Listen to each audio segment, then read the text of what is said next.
The majesty of Colorado, mountains at sunset, flowing waterfalls, the wildlife. It's why tourists want to be here. It's why we live here. I would not recommend anybody move here. But Bob Arrington says despite all the beauty, he regrets his move to the western slope to parachute.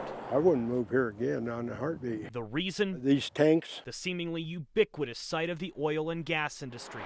Drilling sites near schools, near homes, one soon adjacent to the fairways, the popular Battlement Mesa golf course. That's one thing about air pollution. There's not a single fence in the world that stop it. But it's not Bob's change in scenery attracting the attention of the problem solvers. It's his fear oil and gas companies are making mistakes and the state not doing enough. It is frustrating. Much of Bob's anger directed at the energy company WPX. On this site last year, they were busted for not maintaining a proper stormwater plan. This document, obtained by the problem solvers, indicate pollutants could have flowed during a rainstorm to Parachute Creek. The fine, $99,711 by the Department of Public Health and Environment. Here's the check they wrote.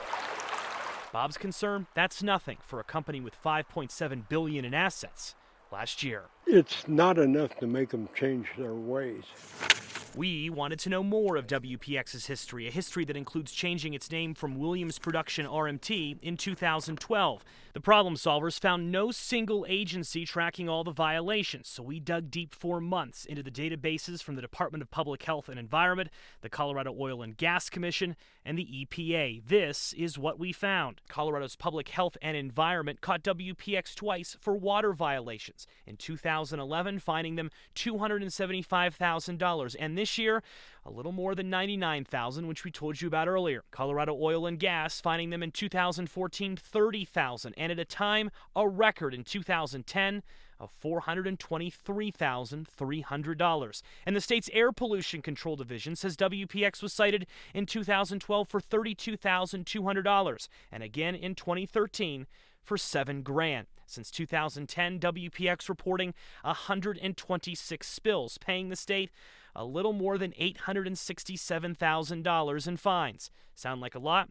For perspective, you should know WPX sold its Colorado assets to Terra Energy for $910 million within the last few months. The fine itself is chicken feed. Looking for answers, problem solvers went to the Department of Public Health and Environment. The state statute authorizes us to impose a penalty up to $10,000 per day of violation. Mike Harris is a state enforcement manager who explained the penalty amounts are written in state code. But it's what his coworker Nicole Rowan shared with us that surprised us the most. Are you able to inspect every single one of these companies? No, we don't have the resources to be able to inspect all of those. What is your goal annually in terms of inspecting?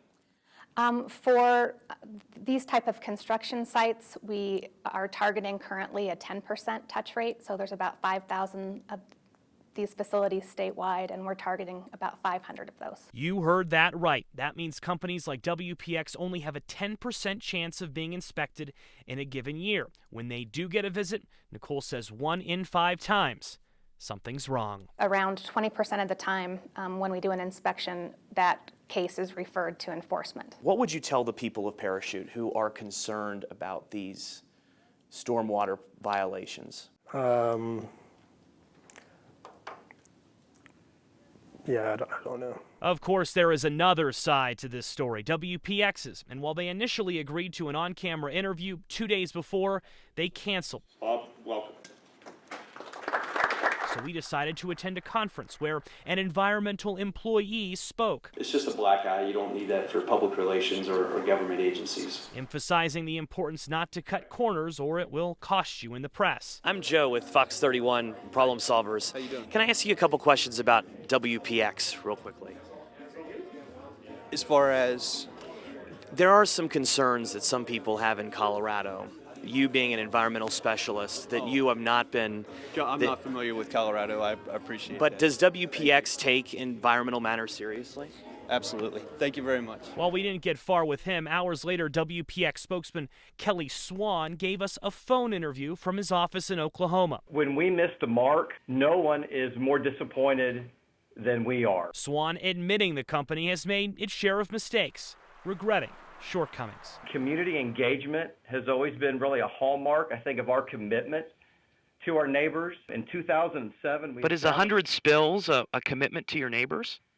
We're always striving to get better. Swan rejecting the calls for more regulations, more inspections, higher fines, arguing WPX was inspected nearly 1,000 times last year, and that for every mistake they made, they helped the Western Slope's economy far more. Over the past decade, I don't think there's any other company that invested as much on the Western Slope as we did. We're talking about $10 billion. As for Bob, who vows to keep a watchful eye on this pristine piece of our state, he hopes this starts a conversation, a dialogue, so that oil and gas can thrive, but do so in ways that protect what makes Colorado so colorful.